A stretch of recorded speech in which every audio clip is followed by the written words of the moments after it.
All right, so I'm going to get us started here. Welcome, everyone. We're so thrilled to have you. Welcome officially to the Battery Park City for Black Lives Matter hosted Manhattan Borough President Forum. We're so excited for everything that's going to come. We want to meet all the candidates, hear what they have to say. Just quickly, I want to let you know my name is Dr. Nika Camila Molzak. I am the creator and founder of Race Positive LLC. It's a consulting firm that's devoted to helping leaders and educators just feel more equipped, initiating and navigating productive and meaningful conversations on race. And to learn more, feel free to visit my website at dranika.com. Tonight, I have the absolute honor of co-moderating this forum with Matthew Fenton. He's the editor of Broadsheet, and he'll tell you more about himself shortly. This forum, as I mentioned, is sponsored by Battery Park City for Black Lives Matter, or BPC4BLM. You can follow them on social media at BPC4BLM.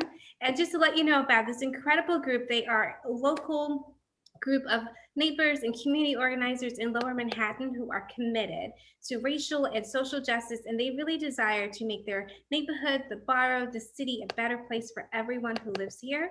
They are multiracial, cross-class, cross-age, sexuality, gender group. Many of them survived 9/11, and many of them have faced 9/11 related illnesses. And as a result, they're very committed and very interested in disability justice and an anti-racist approach to public health. They are local leaders, and many of them have been organizing in the community for decades. And although they do not represent everyone or speak for everyone who lives and works in Lower Manhattan, they are certainly committed to doing their part to promote equity and to promote justice.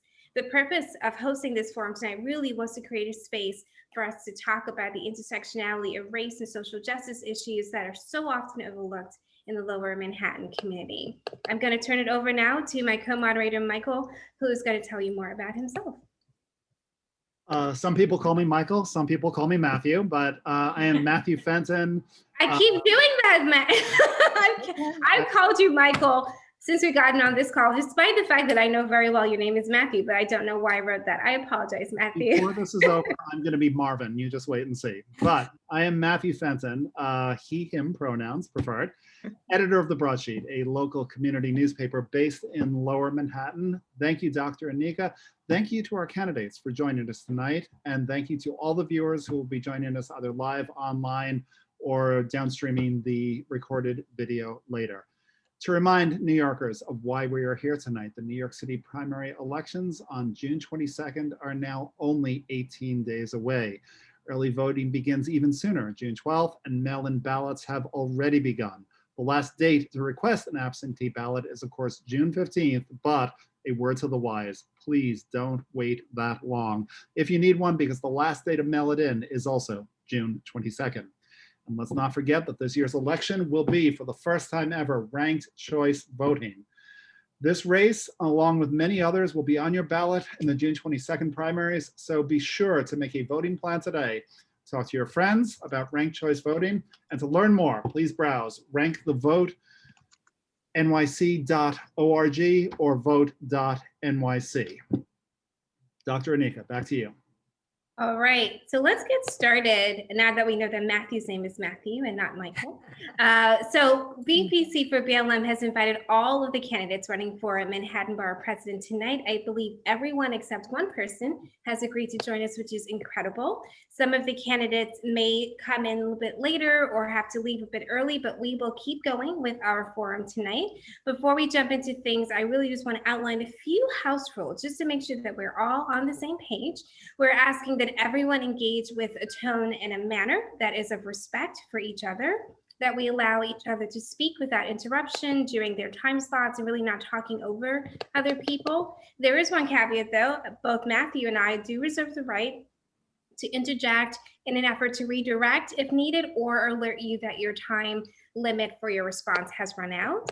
That being said, however, we really are wanting to encourage you to use this space, as tempting as it may be, to launch into maybe an attack on your opponent or maybe take a shot where you could, really to use this space to be able to speak directly to your voters and to talk to them about issues that are of importance to them. Again, Matthew and I do reserve the right to redirect and keep us on track and help in an effort to achieve this goal. We really want you to continue to your response is to direct them straight to us rather than to each other.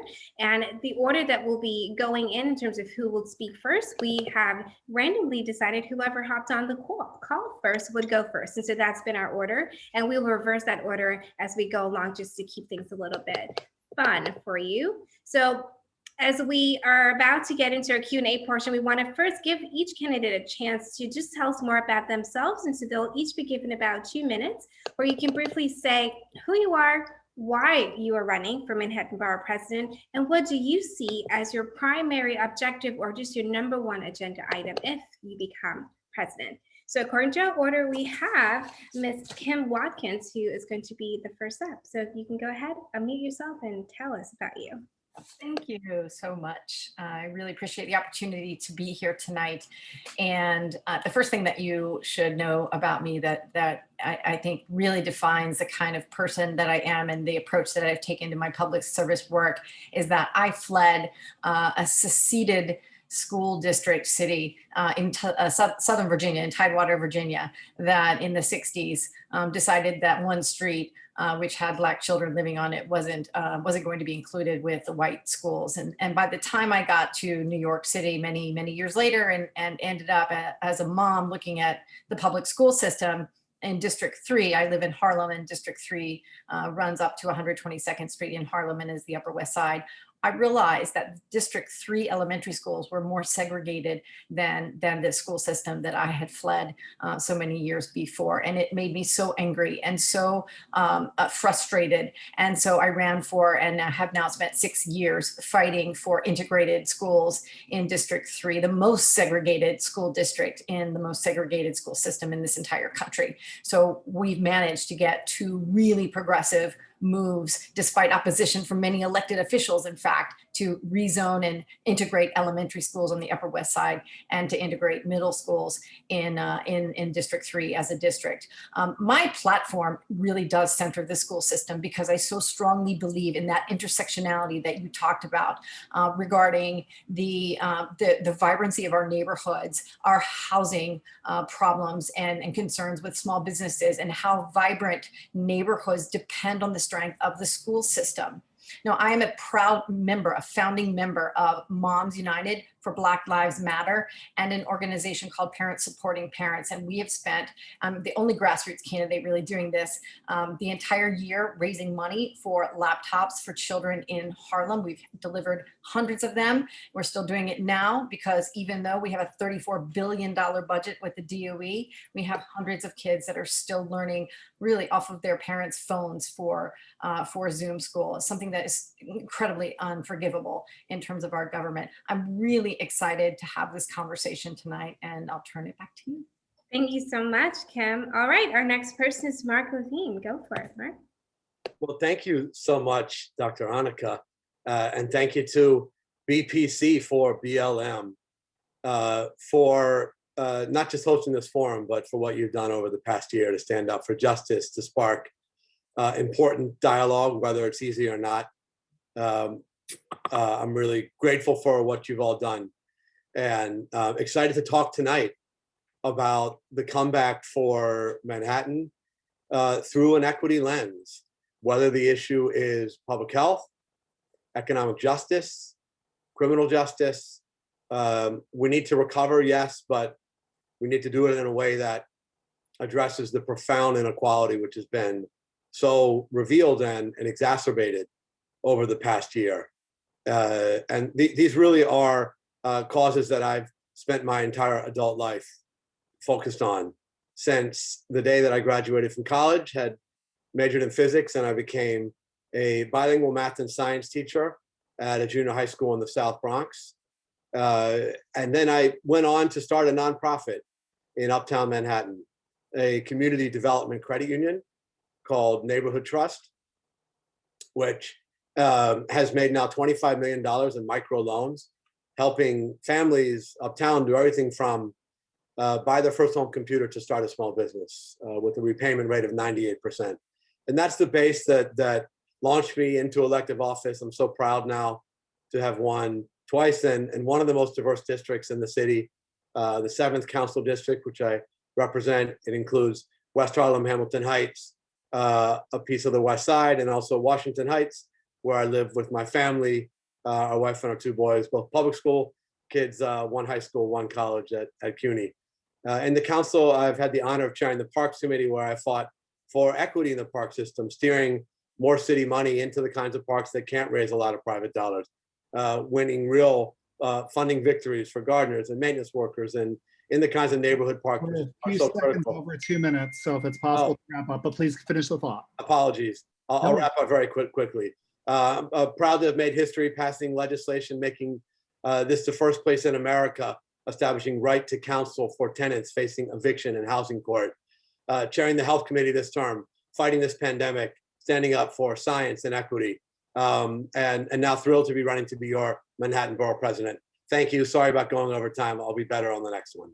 Thanks No so much, Mark. All right, Elizabeth, you're up. You're muted, by the way.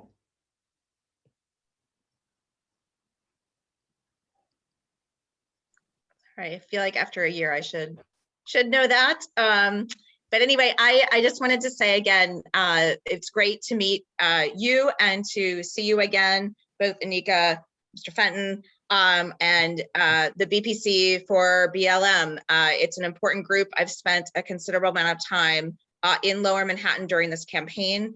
My first job was in Lower Manhattan in 1995. I've lived and worked in Manhattan for 25 years.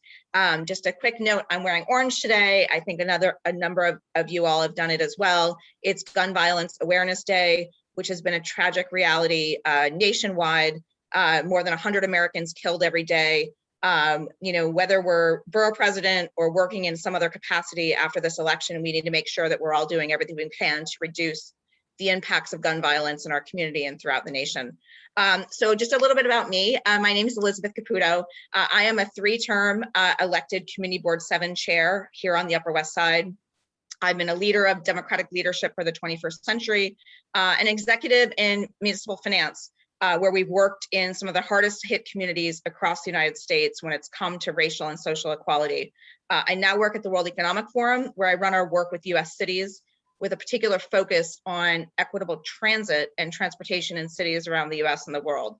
So I've really worked with people around the world and in local neighborhoods to make communities safer, cleaner, greener, and more equitable for everyone. I'm in this race because I'm all in for Manhattan, and I think now more than ever, our city and our borough need qualified new leadership to move Manhattan forward. I'm a bridge builder.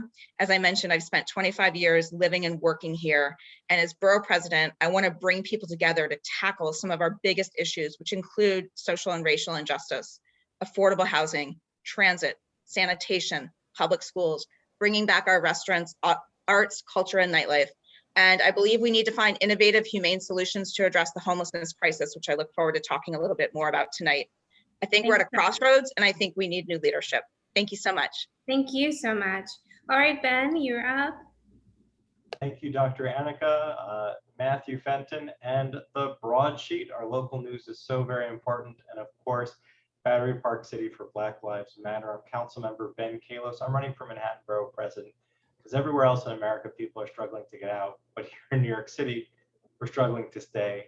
And I believe we can fix that. I grew up here in Manhattan with a single mom sharing one bedroom. As a student at Bronx Science, I was on free and reduced school lunch, and I was so ashamed to stand in the poor line that I didn't eat.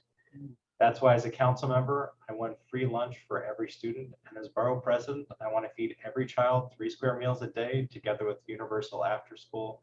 As a new dad, I can tell you we can make it easier to raise a family here with universal childcare. And I actually won 3K for Manhattan, including for Battery Park City, which did not have it before. As a lifelong tenant, this city is so unaffordable because real estate developers get whatever they want from elected officials who take their money, and you in Battery Park City and Lower Manhattan know it more than ever, whether it's 2 bridges or everything you've been seeing down there. It's a little bit over the top. And I never have taken money from real estate developers. I never will.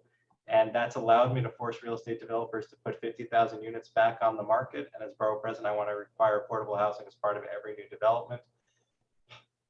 more than a year ago when George Floyd was murdered, we took to the streets. I was one of those people who took to the streets with the local chapter of Black Lives Matter in my district on the Upper East Side. And I received 120,000 emails asking me to vote to defund the police. What the city council did was not defund the police. It was a lie. And I called them out on it in the New York Times, and I'm the only person in this forum who voted to defund the police, and that was a vote against the budget, which was lying about it. And as we speak, they are continuing to fund overtime and everything else instead of investing in our communities that have been harmed by over-policing. No one else in this race will Councilman, yes, stand up the way I will. wrap up. We're a little bit Looks over like time. I'm over time, so please vote for me for a borough where no kid goes hungry, where we don't get forced out, where we invest in communities instead of cops, a Manhattan for all of us. Thanks so much, Ben. All right, Brad, you're up. Thank you, Dr. Annika. Thank you, Marvin. I mean, Matthew. Joke. Call me Mike. I'm State Senator Brad Hoylman. Happy Pride, everyone. I'm running for Manhattan Borough President. If I'm elected, I'd be the first gay borough president. I live in the Village with my husband and our 2 young daughters. For the last 9 years, I've served in the New York State Senate. Just above you, my district starts at Canal Street. But I'm proud to say that over the last 9 years, I've passed some of the most progressive bills in decades, including making sure that our kids get their vaccines and stay healthy, protecting tenants, including seniors from eviction during the COVID-19 pandemic, and fighting the scourge of illegal guns, hate incidents through legislation that I've passed, fighting for reproductive health. Proud to say I'm leading the charge to disbar Rudy Giuliani for his shameful role in the Capitol insurrection. I'm also proud that I've been endorsed by Congressman Jerry Nadler, Assemblywoman Yuleen New, State Senator Brian Kavanaugh, 2 former borough presidents, C. Virginia Fields and Ruth Messenger, and the United Federation of Teachers. I'm really running now on my record as a progressive champion of reform and hope I can earn your vote. Thank you so much for that, Brad. We have one more person, who's Lindsay. She's not here with us, but when she jumps on, we'll give her an opportunity to speak. So I'm going to hand it over to you, Matthew, for the question and answer portion. Great. So let us begin by certifying ourselves as really in the weeds policy wonks and talk about City Council Intro 1572 from 2019, which mandates racial impact studies in all major decisions regarding land use, development, NYCHA, affordability programs or so-called affordability programs such as 421A and G, rent control, rent stabilization. We noted earlier that New York City has among the, if not the most, segregated school system in the country. We also probably have among the most segregated by race, by class, by economic status, housing stock in the United States. So the question for the candidates each would be, where do you stand on Intro 1572? And how would you use the office of Borough President to take this tool and make it determinative and enable it to play a role of determining outcomes in future decisions about land use in New York? And let us begin, please, as we said earlier, with Kim. And just so you know, we have 1 minute for these rounds of questions. Oh, wow. Apologies for the 1 minute to answer this question. Oh my gosh. It took longer than 1 minute to ask. This is- I know, right?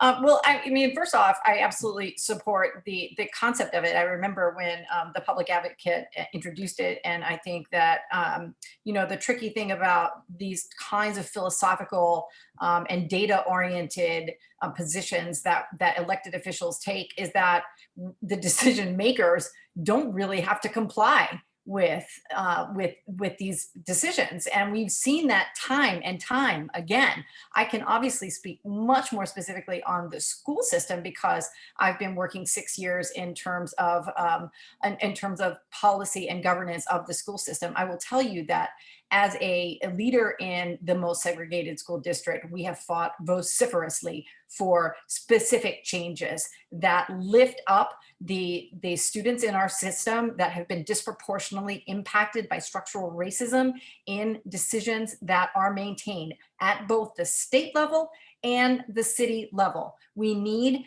control to be determined by a broader array of policymakers. We need to share governance in the school system itself. And then of course on housing, I mean, we've got to change our approach to racial disparities that exist in public housing and in our housing stock as a whole. I know, sorry. No, you're So hard to do it in 1 minute. That's good. I Thank know, you. and it's a lot. Thank you. You did a good job. Now let's go to Mark, please. Well, thank you so much, Matthew. And there has just been a tragic and unacceptable history of racial inequality in the way the city has approached land use for decades. And it's why when then council member, now public advocate Jumaane Williams introduced this very important legislation, I was very proud to sign on as a co-sponsor. We have a pattern of upzoning neighborhoods in the city that are almost exclusively Black and brown. That has been a pattern across multiple administrations, and it's just profoundly unfair. We need to have every community of this borough and city share equally in the assets and the burdens of every aspect of infrastructure and public life here. And to achieve that goal, we need data. And public advocate, again, at the time, Councilmember Williams was absolutely right to say, we need data to analyze these decisions before we make them. So strongly support this effort. And as borough president, I'm going to take the big picture view and move beyond this era of one-off rezonings and take the borough-wide view so that we finally have some equity in where and how we develop, we upzone, and we add affordable housing. Thank you, Mark. Mark. Ms. Elizabeth? You're muted. I'm sorry, Elizabeth, you're muted. We can't hear you. Yes, I wasn't sure if you were unmuting or muting me, but look, I've been a community board chair for a long time. I think other than Brad, I'm the only person on the stage who's chaired a community board. I want to bring this conversation a little bit back to what the borough president actually can do. And I think we all agree when it comes to racial and social justice, when it comes to how to implement that and make it fair when it comes to land use, it's long overdue. Especially in the past year, we've seen how challenging it's been for New Yorkers. Everyone relies on New York State government for a lot of things, but one thing the city actually does when it comes to transit and when it comes to local land use and zoning decisions, sorry, not transit, but land use and zoning decisions, that's going to be on our shoulders. It's going to be on the borough president's shoulders. It's a key responsibility. I have said consistently that the ULIP process needs reformed. There needs to be an opportunity for everyone in a given community to look at a project before it comes before them and not a fait accompli. I also believe that every neighborhood needs to do its part. And I've also said that consistently throughout the last year during this campaign. Every neighborhood has to do its part. What we need for this job is executive leadership. And we need somebody who's going to truly reform the process and make sure that they consider and really center issues related to racial justice at the heart of any proposal that comes before whoever is the next borough president. Thanks so much. You're muted, Matthew. Ben, if it's your I read Matthew's lips and saw it coming. I'm a lifelong tenant, and I really feel like elected officials have been selling us out and trying to force us out. That's why I'm running. And Introduction 1572 is about the fact that Mayor de Blasio has been focused almost exclusively on upzoning, gentrifying, and forcing out communities of color that are particularly low income. And that's wrong. In my district on the Upper East Side, I've had to do 1,000 units of affordable housing on my own working with the state. When I proposed a mandatory inclusionary zoning for the Upper East Side, the mayor won't do it. The Chinatown Working Group came up with their own rezoning to build affordable housing. The mayors rejected that in favor of a profit-driven plan that wouldn't really create materially more affordable housing. And what the community put forward was absolutely right.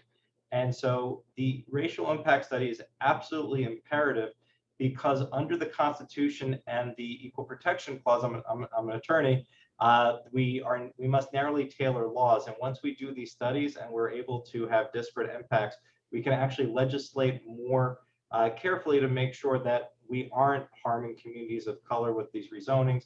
And you did mention the segregation of our schools. With the census, with redrawing council lines, assembly lines, and Senate lines, we can redraw the racist segregated school district 2. Dr. Annika, Matthew Fenton, you are sitting in school district 2 in Battery Park, and I am sitting in school district 2 on East 90th Street, and it is gerrymandered around communities of color in Manhattan. We should redraw those lines now, and we can. Thank you so much, Ben. Brad. Thank you. Yeah, important issue. It's a shame that that's unfinished business that needs to happen. It seems very obvious that rezonings have had a bias and impacted communities of color, in particular, and low-income communities disparately. I'd like to get that bill across the finish line and help do that as borough president. I agree with my colleagues that statistics are so important, and the borough president can be part of that. I passed in Albany something called the Police Stat Act, which for the first time is going to collect the demographic, racial, and ethnic background of everyone who's charged with the crime in the state of New York and be reported to the Division of Criminal Justice Services in Albany, so policymakers can be guided by data. So I really do believe in that. I'm proud to have been part of the effort to reform bail, to make certain that women of color who are transgender are not profiled by the police, by ending the so-called walking while trans ban legislation that I offered. And I agree, we have not, even more than 40 years later, lived up to Brown v. Board of Education. That is the shame of our city. I do have legislation to redraw community school district lines. That can be done now. We don't even have to wait for the census. But I certainly agree with Ben. And the other thing I would just add is every community board should have a housing economist, so they have the tools to analyze projects and understand whether it's good for the neighborhood and their wider community or not. Thank you, Brad. We're going to pause here for a moment and welcome candidate Lindsay Boylan. Lindsay, we've just covered the first question, which we'll bring you up to speed on in a moment, but each of the other candidates was given 2 minutes, which we're asking you to limit yourself to, in which to introduce themselves and explain the mission statement behind their campaign. So please, please tell us why you're here. Sure. So I'm Lindsay Boylan. So sorry to be late. This is really important to me, so don't let it reflect that. I'm a career urban planner, a progressive Democrat, and a mom to a daughter currently having her first sleepover with a friend. So you may hear some screaming in the background, but it's all natural. And, you know, I got into this field, into the field of public service, really from an early place in my life. I felt like if you can't fix things within your own family, at least you can fix them, you know, for others. And that has been one of the most redeeming things about my life, was always building more skills to be helpful to others. And in college, what that looked like was watching what happened in Hurricane Katrina, the systemic racism of the way the city of New Orleans was laid out, the way it was resourced for recovery, and who got help and who didn't. And that really spurred my passion or interest to go into this field of urban planning, because the decisions that are made about resources tell us everything about who will succeed and how that works. And I wanted to be a part of the field that could change things for the future. And so I started in public parks management in New York, where I met my husband at Bryant Park. I managed public spaces that they pedestrianized, parts of Broadway, ultimately went into municipal finance after grad school at business school because I wanted to understand the financing of municipal government works. And then ultimately I worked for the state of New York and the governor as the jobs and housing secretary, along the way, helping to pass paid family leave, the $15 minimum wage, got hundreds of millions of dollars for underfunded NYCHA, and oversaw the state's recovery work in Puerto Rico after Hurricane Maria, which was a nice bookend to my experience of what got me into this field of watching Hurricane Katrina and racial and inequality and the like, which is exactly what you saw in Hurricane Maria as well.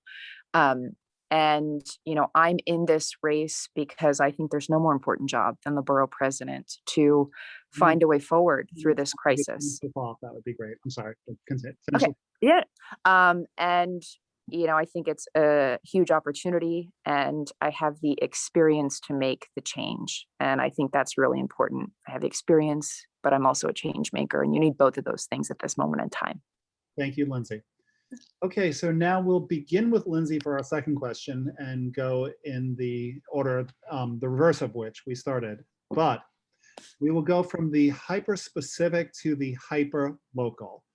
The governor, the city, the Port Authority, and LMDC all recently announced a provisional plan for Site 5 of the World Trade Center complex.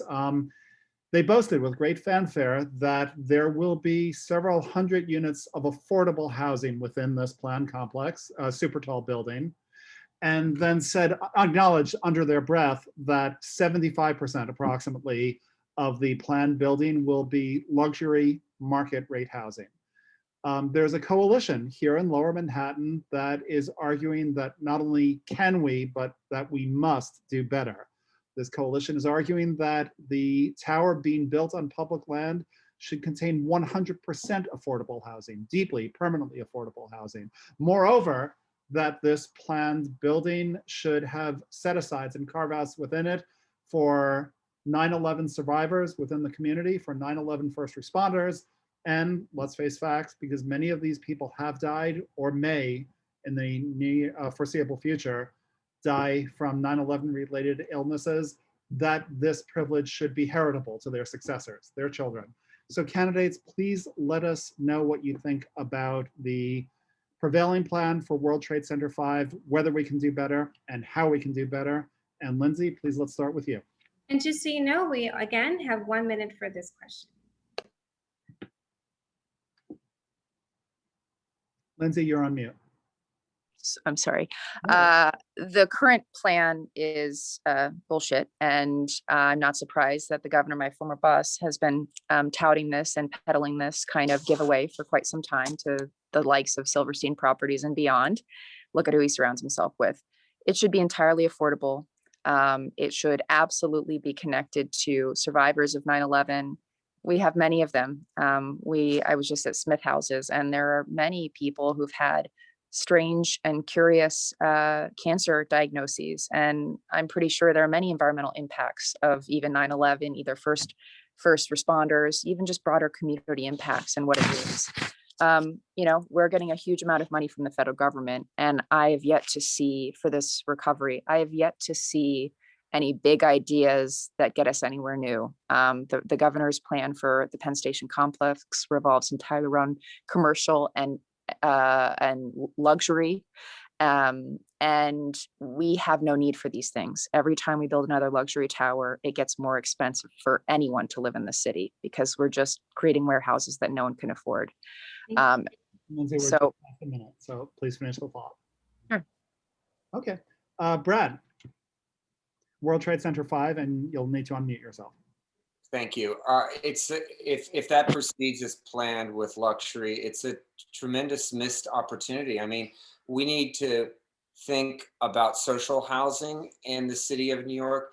In my district, we have the Penn Souths, we have the West Beth Artist Housing, we have Manhattan Plaza. Social housing, Mitchell Lamas, are what is most successful in our affordable housing program. We shouldn't miss this opportunity.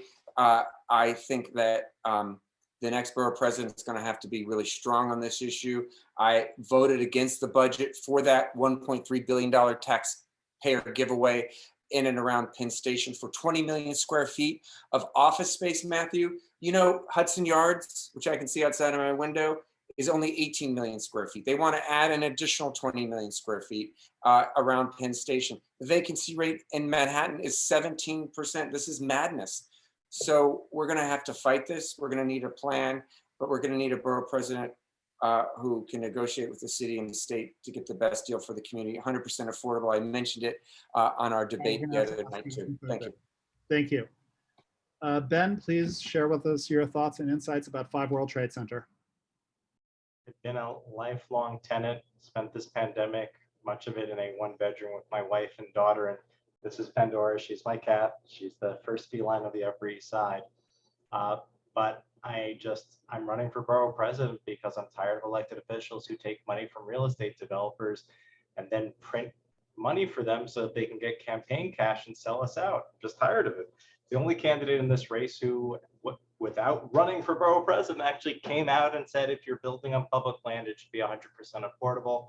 I did that with Gail Brewer, and we actually beat the mayor on a very similar plan, and no one has a stronger record when it comes to super talls. While other people let the super talls march across 57th Street, I actually led the first of its kind grassroots rezoning to stop super talls, not only in my district, but on the Upper East and Upper West Side. I love the community plan for doing 100% affordable housing on city land. I would support it. And as an attorney, I'd be willing to not only represent the community, but be a co-applicant. And again, I'm the only one in this race who's ever actually applied to do a rezoning to stop super talls and has been able to get buildings built with 100% affordable housing. It's time. Thank you, Ben. You're muted, Matthew. There we are. Am I audible now? Elizabeth, please. 5 World Trade Center, your thoughts. Thanks. And I'm going to take a bit of a different approach than I think my colleagues and fellow candidates. I believe strongly that there needs to be as much affordable housing as possible. Having been a community board chair and actually having run meetings where you've had to deal with people who don't agree with you all the time and some people who do, we need to do whatever we can to build as much affordable housing as we can in an equitable and a responsible manner. So when it comes to my career and what I've done, whether it was the unfortunate thing about 200 Amsterdam, as we've discussed, was that the ULIP process didn't kick in time for there to be enough community input. But in every other area that I've worked on related to land use during my time on the Upper West Side as a board chair, we have fought and made sure that we've held developers accountable. And the only way you do that is by having a working relationship with everyone. So when it comes specifically to 5 World Trade, I lived and worked, near the World Trade Center on 9/11. I was there. I saw how heavily damaged the neighborhood was over the years. My heart breaks for how Lower Manhattan, what happened then and how it has to recover. What I believe is that we need to work with everyone in all parties to make sure we bring back not luxury housing, but we have to have the right type of leader. And again, it's an executive job that's going to require the right type of leadership to make sure that we're holding the developers accountable, but making sure we're fighting for every square foot that we can to make sure that things are permanently affordable. Thank you. To Mark there. And Mark, 5 World Trade Center. Can we do better? How do we do better? And you're on mute, sir. Oh, we hear you. We have to do better, not only in the outcome, but in the process, which has been unacceptably closed. The meetings have been conducted invite only, out of public view. There needs to be an open public process, and there needs to be affordability for the people of Lower Manhattan. There has been very little affordable housing pipeline in the community, and the children of 9/11 survivors and Lower Manhattan residents more broadly are left with no opportunity to continue living in this incredible neighborhood. So this project, like all projects on public land, needs to be 100% affordable, deeply affordable. I support the community plan to have set-asides for 9/11 survivors and their descendants. And I'll add one more element into this, drawn out of my own affordable housing plan, which is let's have some set-asides for families which are on the NYCHA waiting list. which is now 180,000 people long. It can be almost a decade to get through. So let's use what's really a once in a lifetime opportunity to have a project on this scale to meet the housing needs of those who are desperate for help. I absolutely support the coalition in this fight. Thank you. Thank you, Mark. And Kim, how does the borough president make 5 World Trade Center better than the current plan we've got? Yeah, I'm glad Mark ended with NYCHA because, you know, I'm sitting here thinking and like, I feel like I'm getting red in the face just thinking about how angry I am that affordability, you know, there's a cascading effect, domino cause and effect, where the sort of structures that prevent super talls in one neighborhood then cascade into typically a Black and brown neighborhood where the market rate apartments do get built because there isn't the ability to fight off the builders in a place there where the public land is under in question, as is in this case. I believe that State Senator Hoylman's comments about Mitchell Lama is spot on in terms of what we need to do here. These should not be affordable apartments. They should be affordable homes that people own, because NYCHA, in my opinion, should be turned back given back to the public, and we should provide opportunities for public housing to become ownership opportunities, and we can get out of this cycle of chasing rent and being strapped to any landlord for multiple generations. But the last thing I also want to say, just with respect to the way that development decisions get made, is that we also know in Lower Manhattan just recently, Governor's Island was just upzoned. We saw the approval of a plan to put a 20-story tower on Governor's Island, which is not necessarily residential yet. It isn't supposed to be ever, but the city council did vote to upzone a space. And we see time and time again that elected officials say one thing and then they do something quite different. And that's really frustrating. We'll have to ask you to hold the thought there as we proceed to the third question, please. It will come as no surprise, I think, to any of our candidates or any of the listeners that BPC4BLM supports permanent, affordable housing as a fundamental human right. My guess is that not many of you will be opposed to that position, but the devil is in the details. How do we put this into action? In particular, as Churchill observed, leadership is often a balancing act between popularity and courage. This may be an issue that requires more courage and the willingness to forego some popularity. There are neighborhoods such as the Upper West Side that have noted without rancor for years that they have more than their fair share of homeless facilities. Then there are neighborhoods like Lower Manhattan that by any reasonable yardstick have fewer than their fair share of facilities to service the homeless. Is this something you think the borough president can remedy? And in particular, because as borough president, you will oversee community boards within Manhattan. Do we have an issue? Do we have a problem in that very few community boards represent or hear the voices of or include the voices of an entire population within their district, people who live there but don't have homes there because they are unsheltered, because they are homeless? In particular, how would you elevate the level of equity and discourse directed at social justice on community boards? And would one way of doing that be to include one or more homeless residents on each community board? And now we will reverse the order in which we just went and ask Kim to begin, please. Right. Well, I have some really unorthodox opinions about this issue because I do strongly believe that the natural NIMBY sort of construct it does exactly what I just described, right? Where the cause and effect, there is a protective bubble over certain affluent neighborhoods, and that cascading effect produces consequences in causes gentrification in other neighborhoods. Where I live in Harlem, that is exactly what has happened. The Upper West Side has been able to fight off, in some cases, development and in Morningside Heights, but Central Harlem has now become just really overrun with overdevelopment. The answer to the question specifically about community boards is that I actually think that we should start electing community boards.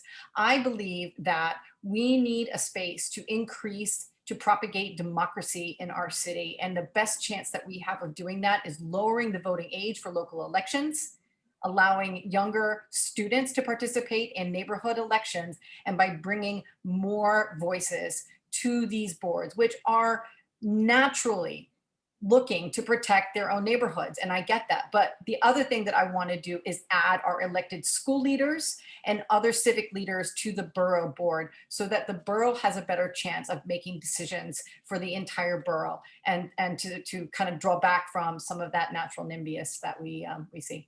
Thank you, Kim. Mark, if you're willing to unmute yourself.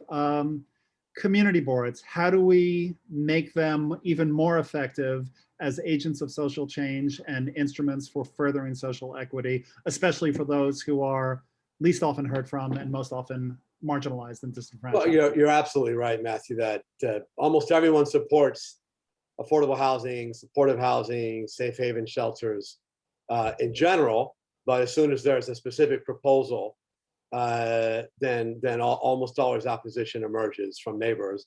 And that's too often litigated on the community board. And yeah, this requires courage. I have pushed through projects in my district against intense political opposition. We're almost done the construction of 200 units of supportive housing on 108th Street. It was fiercely opposed, most controversial land use action since I've been in the council. But I did not waver, and that project's almost done. As for community boards, yes, there needs to be more diversity of voices and lived experience on those boards. I have to pause and compliment CB1, which, if I'm not mistaken, is currently welcoming a safe haven shelter in its midst. So kudos to them. But we do have a problem of lack of affordable housing residents, lack of people in public assistance, and lack of young people, lack of union members. And yes, I love your idea of increasing the participation on community boards of people who are experiencing or have experienced homelessness. I think it's a wonderful idea that will only enrich the dialogue and the diversity of perspectives on boards. Thank you, Mark. And Elizabeth, your thoughts on making community boards more effective as instruments of social justice? Sure, thanks. It's a question that I've been focused on during my time as a 3-term elected chair of Community Board 7. One of the first things I'll say is I 100% agree that we should have a member of the homeless community serve on a board, or at least prioritize it when it comes time to making those decisions. I sat every year as a chair when we had to decide who was going to be appointed. As a board chair, I didn't have the right to make a decision, but our council members did, and our borough president did. So whoever's elected, it's going to be a critically important job. Second thing, we need to go within every single community within a community board district to recruit and make sure that we are attracting people to come to our meetings. And that means hosting meetings there. So I'm the only candidate, I think, who has said there are 12 borough board meetings every year. Each one of them should be in a different part of the borough, and each community board chair should host their meetings in different parts of the borough. And in this case, I would recommend even going into a homeless shelter or going into a neighborhood where there is a place where everyone, those 50 members, can see what is going on and really vote for people and think about what is going on in different communities. Finally, I'll just say really quickly that I think it's very important that we not just appoint people to the community boards, but put them in positions of leadership to reflect the diversity of every neighborhood across the 12 community board districts. Thanks. I was muted. Ben, how do we make community boards a sharper scalpel in terms of, or a sharper chisel in creating the edifice that we want that looks like New York? Sure. Matthew, I hope I know you well enough to know that you're okay with a little bit of pushback. I completely disagree with the premise of your question about courage versus popularity. Where I hear elected officials talk about them having courage to stand up to the community and political pressure, I hear a failure of leadership. In my district, we're doing things completely different. There are 17,000 homeless children that woke up in a shelter this morning. There are more children who are homeless than single men. There's 15,000 family members. They make up 2/3 of our homeless system. So I've actually proposed taking apartments that are vacant, whether rental or condo co-ops, and buying them because it would actually be cheaper than the shelters. What I've done is we started the East Side Task Force for Homeless Outreach and Services with the specific goal of building services in the neighborhood. I told Senator Liz Krueger I would build a shelter across the street if I could from her house. She said, I want in. I said, Liz, you could lose your job. She said, great reason to lose a job. She's in. Borough President Gail Brewer said, I want to help too. I said, fine. Funny enough, we ended up building a housing for homeless women and children across from where I live. And my community board, Board 8, passed a resolution near unanimously in support of a safe haven on 91st Street, just 2 blocks from where I live. So that's a way we could actually do it, but it requires real leadership, appointing people to the community board. I wrote the resolution to put youth on community boards. I put young people from high school, people from labor unions, people from public housing. And when the resolution passed, we actually had a couple of board members share that they had themselves been homeless, and that's why they were supporting it. So it's not about the promises I'll make, but what I've already done and will do as borough president. Thank you, Ben. And of course, all of you should know pushback is not only tolerated, it is invited and welcome here. So please push back at will. Brad, please unmute yourself and tell us how we make community boards more effective in terms of making New York a better city. Well, for one thing, we need to get rid of lobbyists who serve on community boards. Believe it or not, they do. Believe it or not, paid staff of elected officials serve on community boards. We need to make them more representative. And I've got a plan to institute something called the Rooney Rule, where you set marks for diversity in your pool of applicants, and therefore your ultimate selection through an independent screening panel is more representative of communities. I want to empower community boards. They are not the enemy of progress. They are the engine. And I've seen it, Ben mentioned it, I've seen it in my district. My community board voted unanimously to support a new shelter for women seeking employment. And I commend them for that. But you know, the humanitarian crisis that we're in, 55,000 people in shelters, 1/3 of them children, is unacceptable. So we need to empower community boards to make the right decisions by changing the confines that they have. We need to have a housing economist. We need planners at their beck and call, and we need to make sure that they are able to put money, as I plan to do, through a program that I'm calling community board budgeting with the borough president's capital dollars. Thank you, Brad. Lindsay, your thoughts about if there's untapped potential at the community board level to make New York more diverse, less segregated, and up the level of social justice. How do we do that? How do we tap into that potential? Having served on Community Board 7 when I lived uptown, CB5 as a public member, and attended many CB4 meetings, I think there's a real lacking in diversity of every kind. It's wealthier, more property owners, I think in many cases, or people who are more stable in housing, less diverse racially and gender. And I think that's in part because it's really hard to attend all these meetings. It's kind of got a clubby atmosphere. I have a young kid, and I a few times brought her with me, and I did not feel welcomed or comfortable. And I think we have to take a good hard look at the tools and resources we make it possible to actually get a diversity of people who can serve on these. I have a place of privilege. I got a husband who can do babysitting. I got a babysitter who backs up the husband when he can't do it, but most people don't have that. Many people don't have normal work schedules. We need to have remote membership, the technology to support that, and enable people to be members without having to show up 5 times a week, particularly for caregivers, particularly for people who have irregular hours and have to make very important choices about how they allocate their time. It also is impossible to provide testimony for a lot of these related conversations unless you can sit around all day waiting for your name to be called in related matters. And we need to robustly support that with technology. We also need to provide on-site caregiving. We need to make sure that all of our meeting sites are accessible. You can put a diversity. Ask you to conclude. Finish the sentence, please. Absolutely possible for people to serve. You're not going to have a diversity of people serving, and I think that's the biggest problem. Good points all, and thank you, candidates. So to our 4th area of focus.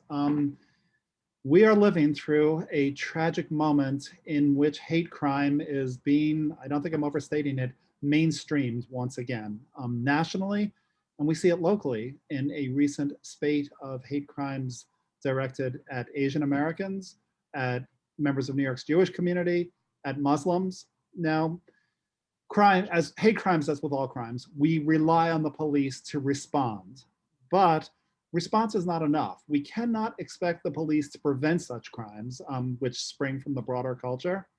You as borough presidents cannot all by yourselves change the culture, but you can influence it. You have a voice in the dialogue, you have a pulpit, and you have a $100 million budget at your disposal, which gives you resources and tools. So how are you going to harness those resources and tools to move the culture, at least locally, in a different direction? Do we need, for example, sensitivity, bias, and inclusion training at the community board level? Looking locally, the history right outside this window, we have the African burial ground, which was ignored because it was historically forgotten and nobody knew about it for more than a century.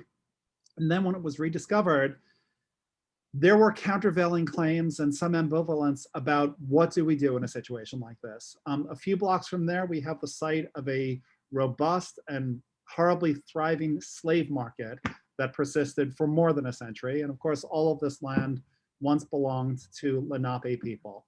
How do we reconcile past harms with today's values? How do we prevent historic harms from continuing as today's contemporary harms? I think, as we're seeing with the uptick in hate crimes.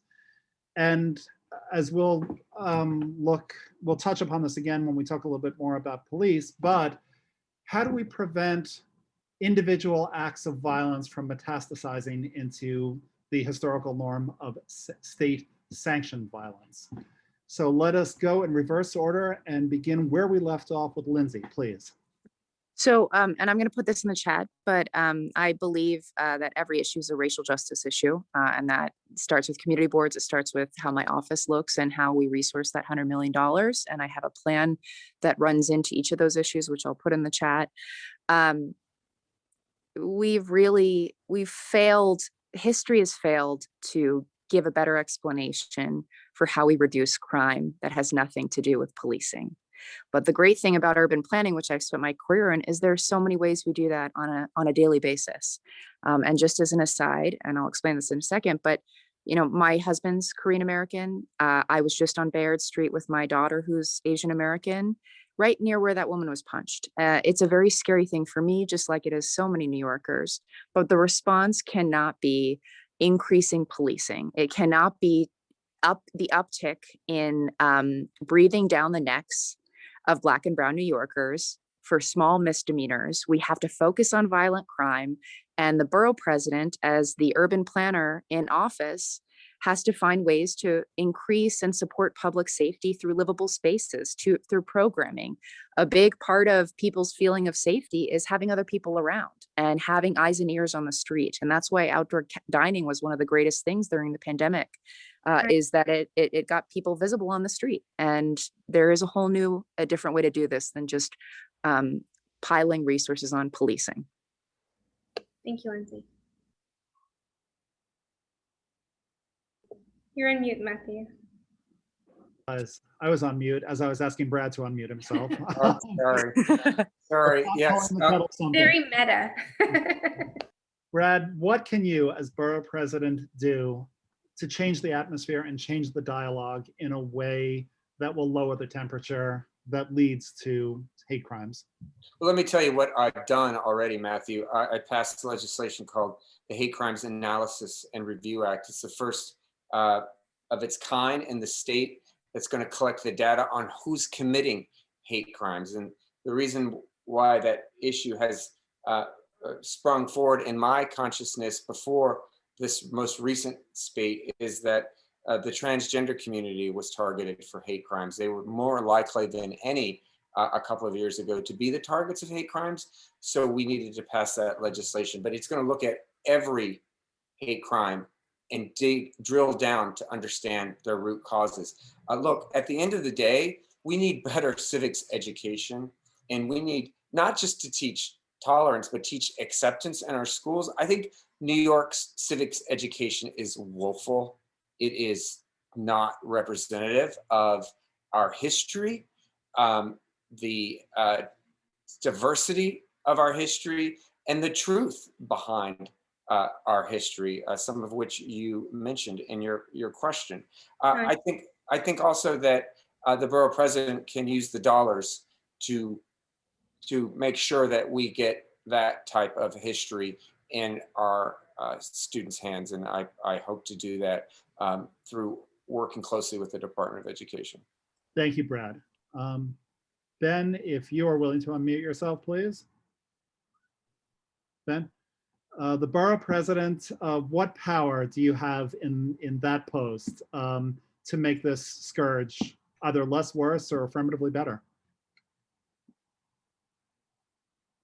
Whoever is the next mayor, next borough president, next city council is going to have to really take on a systemic approach to dealing with multiple crises at once, a recovery, the systems of racial, economic, gender, and complete inequity in our society, and the climate crisis all happening at once.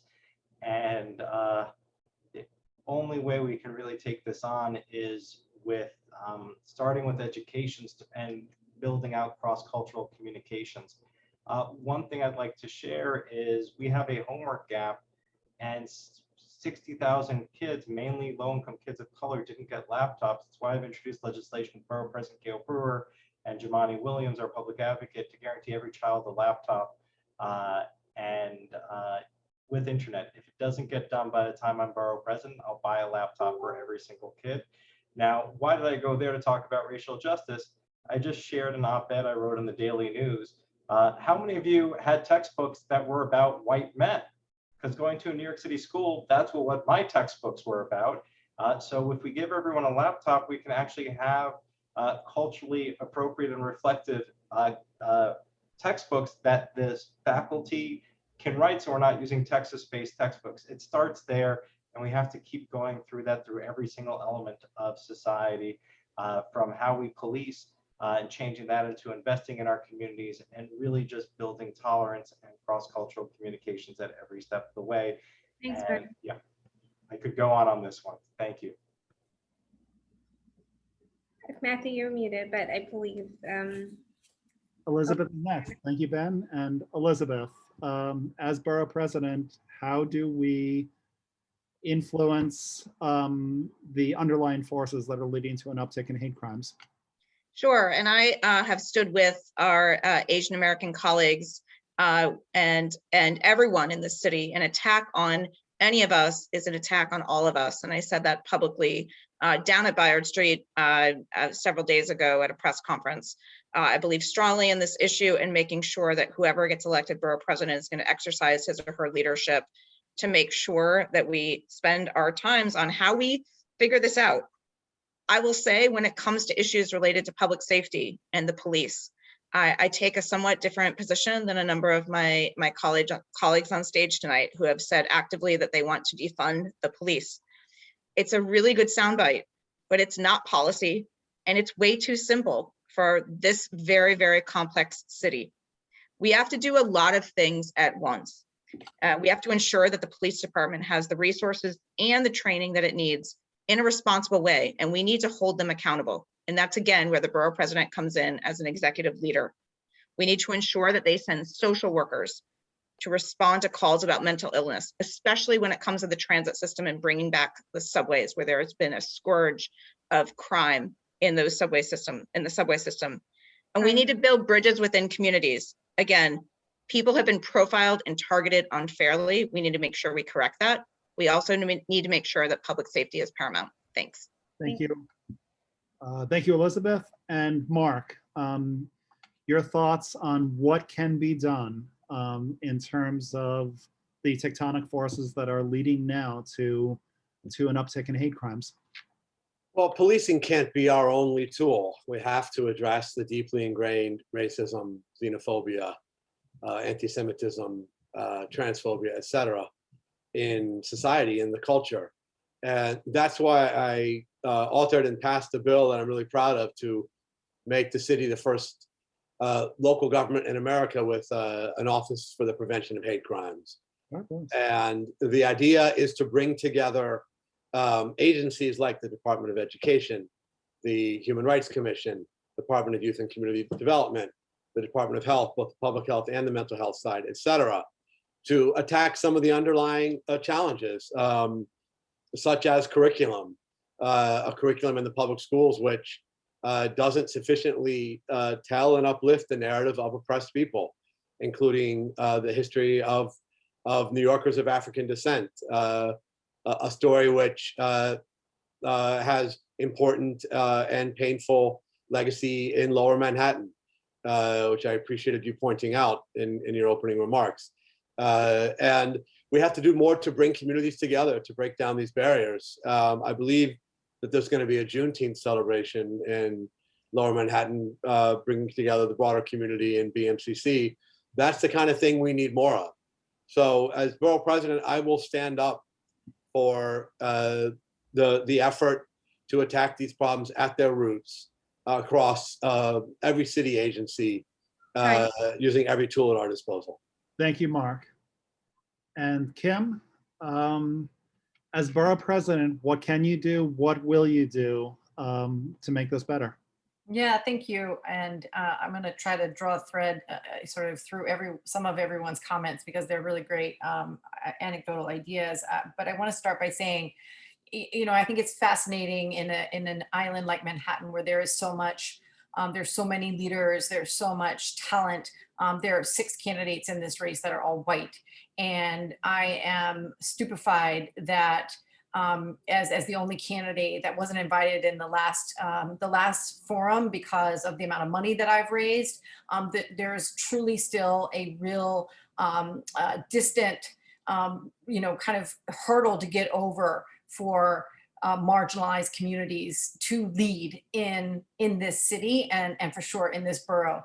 I think that it starts as borough president with having a team that centers leaders that are Black and Asian and a variety of other nationalities, including disabled New Yorkers, that will make a difference in terms of the dynamic of the office and really focus on centering and lifting up members of our community of color that have been disproportionately affected by not only just racism and structural idiocy with respect to some of the educational pieces that were touched on, which is obvious, but also this sort of concept of saviorism that you know the leaders have to be rich and white and that they can save Black people and Asian people in some ways. I think that's a really dangerous way to look at the future of our government, and I will change that.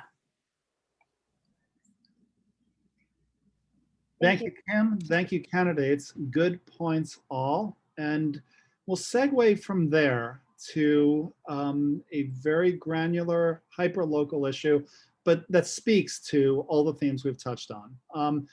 It is an irony that all local community boards are required by statute, I believe, to have one standing committee on landmarks and preservation because those issues go before the local board before they go to the LPC. No community board is required by statute to have a standing committee on issues of social equity, racial justice, inclusion, diversity.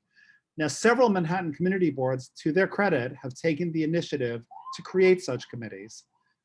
Several have not. Do you feel that this should be a mandated step for all community boards? And could this become the venue and the forum where people whose voices are not being heard, whether it's for issues of race, disability status, sexual orientation, age, gender, and so on, could this become the safe space that they go to? And alternatively, will you as borough president create some kind of stovepipe mechanism for people who just can't get traction in their local communities to come to your office and seek that voice or seek that redress? And let's please reverse the order again and start with Kim. Again, it's impossible to answer this question in 1 minute.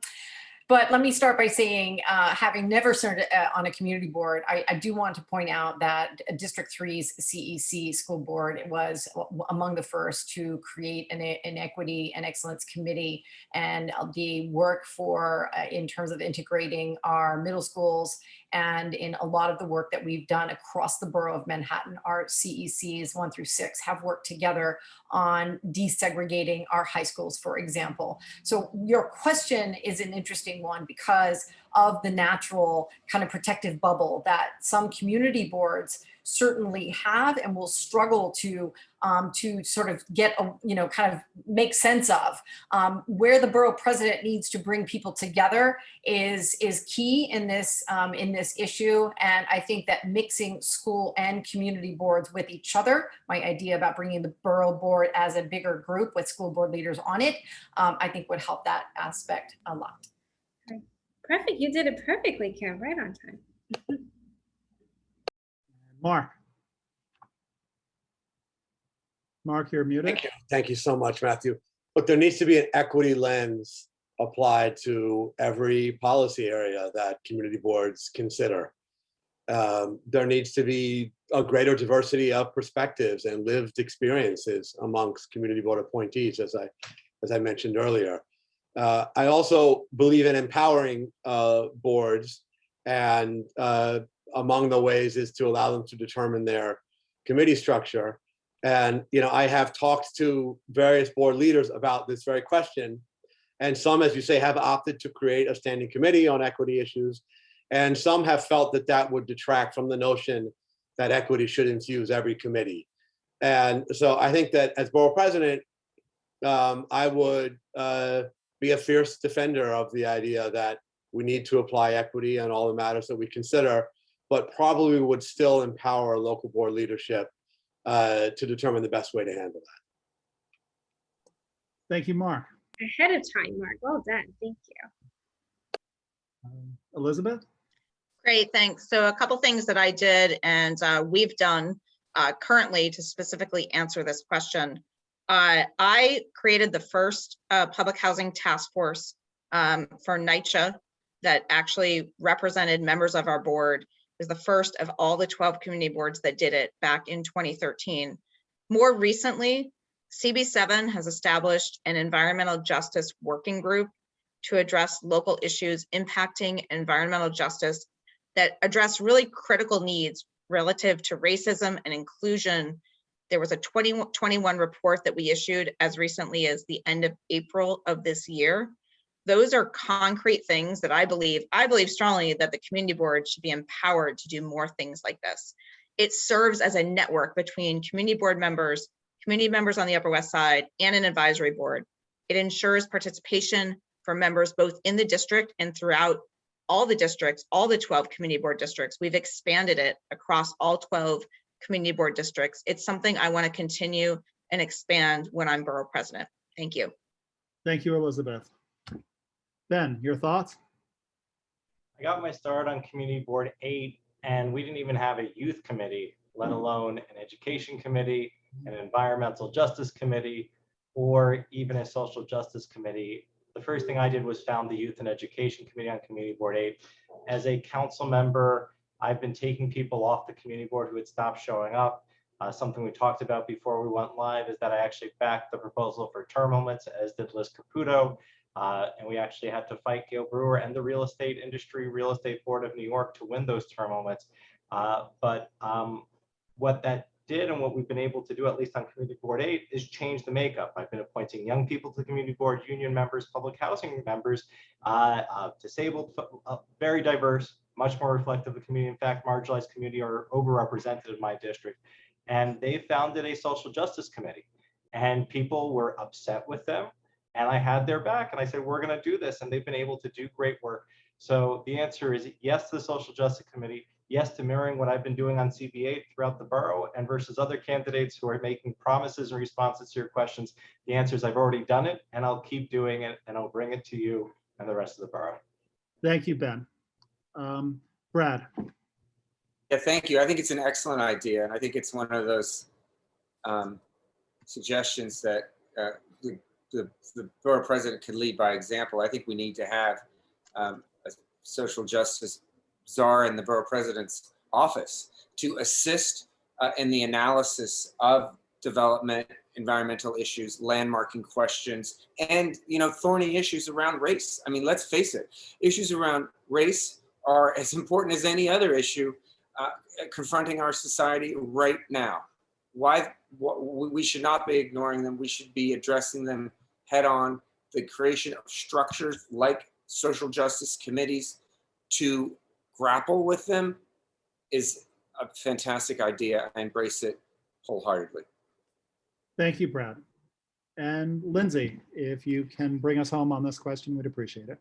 Yeah, I mean, all the comments I think have been important. One thing I would say that I'm struck by is I don't think it should be optional what this looks like, because a lot of times ignorance or experiences that don't recognize the history of a problem, whether it be issues of racism, issues of gender violence, all of it, can be really destructive for conversations. And it's usually the person who doesn't want to have the conversation who probably needs it the most. I think this varies by generation as well. And I think it not only should be a standing committee of every community board, but we should have it be one of the metrics by which we put people on community boards, because this concept, and I appreciate what Elizabeth was saying, in many ways about environmental justice and restorative justice, that should be the prevailing approach to how we make investments. And that should be the community boards should be the way that we unearth them and communicate them and focus on them and get through difficult problems. I think as much as we try to be aware of our orientation and where we sit in issues of historic systemic racism and beyond, we can't pretend that we've ever evolved enough to come to the table in the right place. It's got to be a constant process of learning, and we need people who are going to have that conversation, and it should be part of the way that we decide who gets on community boards moving forward. Thank you, Lindsay, and thank you, candidates, for very cogent, observant observations all. Now we're going to move to the second part of our format, which will be moderated by Dr. Anika, and during which I will return the favor she has done me by being a ruthless enforcer of time limits. But Dr. Anika, please take it away. Thank you so much. You've all been doing such a good job with your time. I really appreciate your diligence in that respect. We're gonna try to have a little bit more of a conversational style with this part of the segment, really giving you an opportunity to speak to the voters who are watching, to help them understand a little bit more your perspective around issues of race and social justice, but also how it informs you, how it shows up in your work. Again, you're going to have about 60 seconds to answer your questions. I know it's not a whole lot of time, but please continue to do the best that you can with the time. So my first question to all of you is, how do you seek to bring a racial justice lens to the work that you do? And we ended with Lindsay, so we'll start with Lindsay, going in the reverse order this time. You know, it informs every aspect of my life. I'm raising a woman of color. I'm married to an Asian American man, and it's not just about the effort that I put forth to make sure I'm understanding issues. It's also being willing to learn and understand how every instance is being perceived in the world. And I think the most important thing that the borough president can do is shut up, listen, and make sure that you have genuine, authentic, trust-building connections in every community, and resource first and foremost around disinvested communities of color. And that's really how we have to proceed as a city and as a borough to undo some of these historic harms. Thank you, Lindsay. Brad? Well, I think I'm informed by the issues of the time, and certainly race, again, has to be at the top of everyone's agenda, and fighting systemic racism, fighting for reparations, fighting for justice for communities that have been so sorely mistreated by our system. It really is fraying the bonds of our democracy. So as a public official, I can't think of anything more important. When you have people questioning basic institutions like science, the anti-vaxxers, or people who believe that gay conversion therapy works, or people who want to rewrite our history and blot out important figures, and the rise in hate crimes is a symptom of it. I'm proud that I was part of the force that repealed 50A, the police secrecy law that protects police records from public and press review, and that my Police Stat Act got passed. I think you look at my record, and I think you'll see someone who's cognizant of the importance for us to act now and decisively. Thank you so much, Brad. Elizabeth, how do you have that influence of racial justice lens in the work that you do? All right, I'm just going to bring up a personal story for me, which was on my community board when I was chairing a meeting, and there was a member of my board who was white, and there was a member of my board who was not white. The member of the board who was not white was sitting around the table. The other woman said, didn't think that person, had not even bothered to know that that person was a member of our board. That was on the Upper West Side, the progressive capital of arguably the world, that member did not even recognize that that person had not taken the time to know that person had been on the board, not just recently appointed, but actually for like over a year. And to me, that really brought out what needs to get done in this city and in our neighborhoods, that issues related to racial justice are not just happening in other parts of the country, they're happening right here in our neighborhoods. And it just exacerbates, to me, the importance of whoever gets elected to this job. We need to make sure that everyone has an understanding and treats everyone with the respect that is deserved, regardless of their race. And, you know, I saw it firsthand here during my time as a community board chair, and it left a mark on me. Thank you so much, Elizabeth. I actually made an error and I skipped over Ben, so we're going to go double. Okay, I was happy to talk about it. So and go I mean, not Ben. happy, but I'm glad that I mentioned it, because it was a very personal thing for me and something that I care very deeply about. And I remember, and it's strong, reliable Democratic voter, somebody who's very progressive, but didn't recognize that person as a person, didn't think they were a community board member. Right. And it's always stuck with me. Thank you for that. Okay, Ben, please tell us how racial justice lens influences you in the work that you do. It's hard to imagine real racial justice in a city where a commissioner who violated so many laws during Black Lives Matter protests following the murder of George Floyd still serves. Commissioner Shea must be fired, and we need a mayor in this city who will do so. We need a borough president who will call for Commissioner Shea and whoever follows to be terminated. I appreciate we get to disagree, but I don't think that defund NYPD is a slogan. It's a movement, and it's about prioritizing how we appropriate money as a city.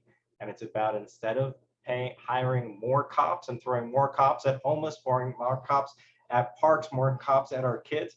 I went to Bronx Science. We didn't need more cops. We needed social workers and psychologists. And we needed universal after-school youth jobs, which are a lot cheaper than cops. Universal youth jobs, I think, would cost $200 million. The council spent $1 billion adding more cops, for which I'm incredibly apologetic. We need to reshape our society from schools that use racist textbooks, to school districts that are segregated, to housing policies that are segregated, to entire economies. I'm chair of the contracts committee. Women, people of color face discrimination just doing business with the city. We need to fix all that, have better goals. We need to look through the lens of racial equity through everything. Thank you so much, Ben, and I apologize for skipping you. You are completely important and helpful for this panel. Thank you for being here. I'm going to go now to Mark. Please let us know your thoughts. Thank you, Dr. Annika.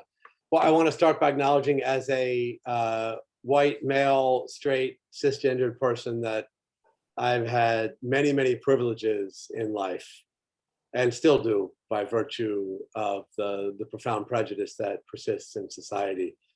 I've talked about how I've lived my life from the day I graduated college. I've devoted my entire career to advancing social, economic, and racial equality in this city, from my days as a public school teacher in the South Bronx through founding an economic justice nonprofit in Washington Heights. And it's the kind of background that propelled me to election in one of the most diverse districts in New York City, in Uptown Manhattan. It is a value system which has defined my life in the city council in too many ways to mention in 60 seconds, but very briefly, as chair of the city council's health committee, I have been a fierce advocate for equity during this pandemic and have called out the profound inequality in the way this pandemic has been managed at every level, through to and including vaccination, which has once again repeated that horrible pattern. It's who I am, it's how I've led, it's the kind of borough president I'll be. Thank you, Mark. Kim, would you tell us your thoughts, please? Yeah, thank you, Dr. Annika. I want to start by saying I know that I'm also full of bias, and it was never more clear to me the implicit level of bias in even doing good work. Like when my CEC was conducting meetings and hearings on the Upper West Side rezoning of elementary schools, one of the most contentious. It got national press coverage, dialogues with really segregated schools on the Upper West Side. And in one meeting, I was listening to white parents threaten, and they did FOIA my personal phone records because we were kind of underhandedly making decisions about preventing them from going to the school they wanted. And on the other hand, we knew that members of the community that live in Amsterdam houses wouldn't even come to the hearings because they were uncomfortable in the setting. And so it took a lot of sort of soul searching and really understanding the nuances of implicit bias and listening a lot more than trying to tell community members what was best for them. Policymaking is inevitably hard, but it can be done if you take the approach, humbly take the approach of being a leader that also follows really well. Thank you, Kim. And the fact that you brought up implicit biases actually leads us right into our next question, which I believe you will have the pleasure of answering first. And so my question is, we all of us have biases and prejudices that we have to continually unearth, challenge, and really replace, right, with more of a broader understanding of other people who may be different from ourselves. And so my question for all of you is, how do you seek to manage your own biases? How do you seek to perhaps discover them, acknowledge them, but also manage how they're playing a role in your life, in your relationships, in your work, and again, as Manhattan Borough President, in your policy making? So Kim, go for it. Yeah, that's also a really great question. I think part of it is our lived experiences. As a mother and a elected school leader, one of the main things I think we've brought up several times here is the lack of true culturally responsive education, enriching our school communities with a true history that is not varnished and whitewashed the way it has been since we were, well, for sure since I was, in school, and using that scholastic and the educational experience, not just with teachers teaching kids, but also wrapping, enveloping our parent communities and community leaders, and expanding out to these conversations in terms of community boards, being far more inclusive in recognizing the challenges that we face as one of the most diverse cities in the entire world, but also where we have clearly arrived at such a polarizing and very dangerous place in some respects with the challenges that we face right now. Thank you so much. All right, we're going to continue to go in that order. So Mark, we'd love to hear your thoughts. How do you manage? Thank you, Dr. Annika. Well, I start by acknowledging that all of us have bias, whether conscious or not. And I don't think I'm an exception to that. I work very hard to push myself out of my comfort zone, to connect with people of all backgrounds. One of my great passions in life is learning other languages, and one of the absolutely marvelous benefits of that is the ability to connect to people from very different backgrounds. I force myself to be a good listener, especially in marginalized communities. I don't presume to know the answers. I don't presume to always be right. And finally, I'm a coalition builder. I'm working to bring people together from divergent perspectives and life experiences towards our common goals, whether it's mundane policy in the city council or grander efforts to address injustice in the city. Just over 1 minute. That's the way I've led, and that's the kind of borough president I'll be. Thank you so much, Mark. All right, Elizabeth, you're up. Sure, just a couple of quick things on that. It's a really important issue. I ran an organization that was committed to locating, educating, and activating a new generation of New Yorkers in the 1990s and 2000s. And part of that was really, we didn't endorse candidates, we didn't raise money for them, and we brought in a great diversity of people. And we didn't care about even, there were so many diverse individuals from every walk of life who came in through our doors during those years. I want to continue that and continue that spirit. It's the spirit that I'm going to run the borough president's office. Just on a more personal level, my partner of 10 years is somebody who is a Salvadoran immigrant. His family grew up in El Salvador. He got a piece of mail. He's being targeted for Spanish language mail, even though he's lived in the United States, the majority of his life. And I think the bias there is like, he is an American, like everyone is an American. And I think we just need to make sure that people are not classifying people in a broad brush, and that we're all Americans and we're trying to make this country and this city better for everyone. Thanks. Thank you so much. Okay, Ben, tell us your thoughts. I think that elected officials are too safe and keep themselves in sanitized environments. Forums like this one are very safe environments. Elected officials don't have to answer questions they don't want to. They can lie if they want to. I ran for office to be a little bit different, a lot different. I didn't take money from real estate corporations or LLCs. And I do something that no other elected official in their right mind would do other than on Parks and Recreation, and that's First Friday. We did it this morning. Anyone can come and talk to me about whatever they want. This is a little bit an answer to a previous question, but people come and talk to me about whatever they want. There's a safe space at my First Friday for activists. We have organizers for Upper East Side Black Lives Matter at my event every single month. One of the other things I do is I let people write legislation who aren't me, including youth. Some of the kids came to me from the Manhattan Leadership Council for District 2, goes from my district, from where I live to where you live. And they said, we want to do something about implicit bias. I didn't know about it. They taught me about it. I took the exam. It helped me see my own bias. We're working on legislation. I'd like to see the community boards trained on it. And I think staff is policy, and the borough president should have a diverse staff. I have a diverse staff, and I challenge my colleagues to do the same. Now, not when they get elected. Thank you, Ben. Brad? Thank you. What an important question. I too try to remind myself of my privilege as a white cisgendered man, and I've worked to center my own work and policy, making in the experience of communities most impacted. That's why I primarily worked with transgender women of color to pass the Walking While Trans ban repealed. This was the bill that allowed cops to profile transgender women who were just standing on a street corner and were wearing a short skirt or hoop earrings or a tank top.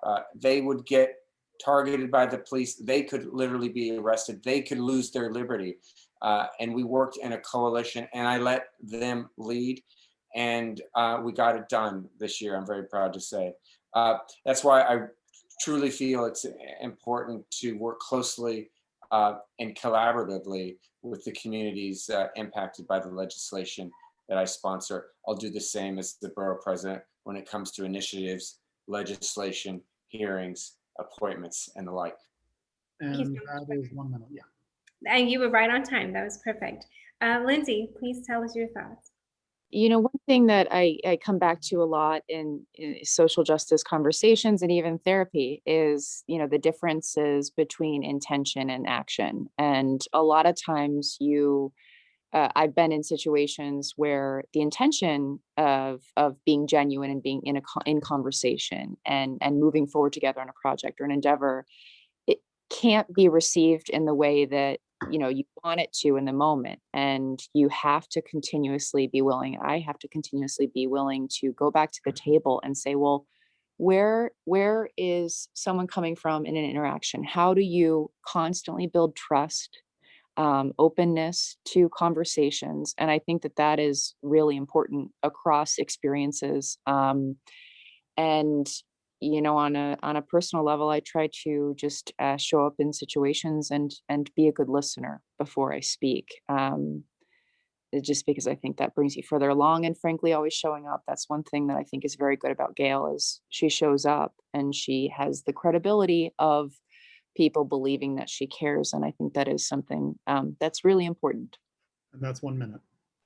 Perfectly done, Lindsay. Thank you for that. So leads to my third question, and just to kind of get a little bit more specific, I guess I'm really curious from your perspective, and we'll start with you, Lindsay, going in the reverse order. Maybe give one specific example of how you will allow your awareness of systemic racism and oppression that's really built into a lot of our laws and policies. How will you allow your awareness of that to shape any specific or particular policies or initiatives that you're going to spearhead as potentially the future Manhattan Borough president? I say this often, people closest to the pain should be closest to the solutions. That's why I think conversations around environmental justice and restorative justice interrelated are so important. But you can't even get there if you're missing the whole really terrible experience that someone else has had. And I think, I was even talking to, I have very long friendships with my college girlfriends from Wellesley and, said, well, what was your experience of campus police? And just even hearing the vastly different experiences people have over time based on their race, based on their gender, is so heartbreaking and illuminating. And you can never assume that you've seen the full picture. And so I genuinely try, even in my own, my husband and I are different generations. We're of different race, different upbringing, class-wise, and never assuming that your intentions are going to be received the way that you want them to, and trying to just show up in that genuine conversation and ongoing, back and forth, and just show good faith, trust, and effort. Thank you for that, Lindsay. Brad, to you, any specific ways that you can see your awareness of systemic racism really shaping the policies and initiatives that you pursue?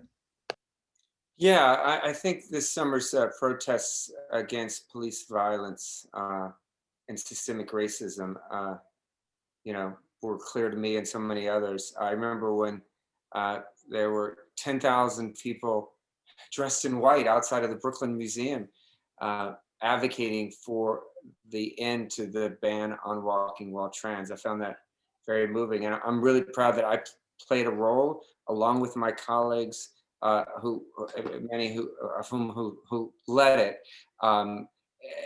repealing 50A, banning and criminalizing the police chokehold, passing the Police Stat Act, which I mentioned before, which requires law enforcement to collect and publicly report demographic information on low-level arrests. Believe it or not, this information had to be Googled by the State Division of Criminal Justice Legal Services in order to understand where and who was getting arrested and dying in custody. We changed that. I think, though, that we all can do better. So I think we have to keep it top of mind. And I think the reflection of that hopefully is my record to point to doing better as an elected official, as government, and as a wider community. Thank you so much, Brad. Ben, can you tell us your thoughts? Dr. Annika, when you asked that question, my head literally exploded, both as one of the only people in this forum who seems to like to say the words Black Lives Matter or defund NYPD, but I'm going to just put my policy platform in the chat. There's dozens, if not 100 ideas there. Everything from what I've been talking about at this forum about having textbooks that aren't racist to desegregating our schools in person and online, to building affordable housing, which would help us integrate our our districts, to moving homeless families into buildings like mine. There's an empty apartment downstairs I'd love to buy for a homeless family with city money. There's just so much to do from every single angle. And as you said, the lens has to be through racial justice. And there is so much we can do on racial equity through every single platform in my faculty. So invite people, that all the policy nerds out there, to go visit kalis.nyc/ideas. I would love to have your support. Thank you for that, Ben. Elizabeth, can you tell us your thoughts of how, again, you can see your awareness of this issue really influencing the specific policies and initiatives you'll pursue? Sure, and I want to bring this back to an issue that I've been focused on throughout the entire campaign. I mean, first of all, obviously, the lens needs to be focused on racial justice, social justice. The events of the last year have been just incredible. In addition to the pandemic, the issues related to what's happened to George Floyd and everyone else, and we've seen in the news things that have happened in recent days and weeks. I'm going to bring this back to how the community board, how the borough president and the community board can actually get things done. When it comes to education, a lot of people have said this tonight, but we need to provide universal access to everyone. And that's only going to come from people who are willing to work not only with community-based organizations, with the shelter system, with the folks, the 60,000 kids who did not get access to remote devices for this past year. That is not just a lost year of education for a lot of kids who are primarily Black and brown. It's the lost generation, because that lost year is going to be implemented in perpetuity for many years. We need to make sure that whoever gets elected to this job and to the mayor's race and to every other job is focused on making sure that we have a comprehensive plan, not just for next week or next month when it comes to the next crisis, but somebody who's actually going to have a long-term plan. And that's going to require an executive who's actually been able to do it in years past. So that to me is really, really important. I think, again, universal Wi-Fi, especially for working families, families in the shelter system, and people without remote devices, we need to guarantee them to them in a better way than we did this last year, is critically important. Thank you. Thank you so much. Mark, can you tell us your thoughts, please? Well, I just believe in the power of people telling their story, of telling their sharing their narrative. And in my tenure chairing the health committee over the past 3.5 years, I really looked to create a space for people to do that in our hearings. And again, it's impacted the direction of policy. We've heard from Black women who've talked about the racism in the medical system, which has led to profound inequality in the rates of maternal mortality between Black and white mothers in New York City. And that led us to push forward legislation to increase access to doulas and midwives and a variety of other measures.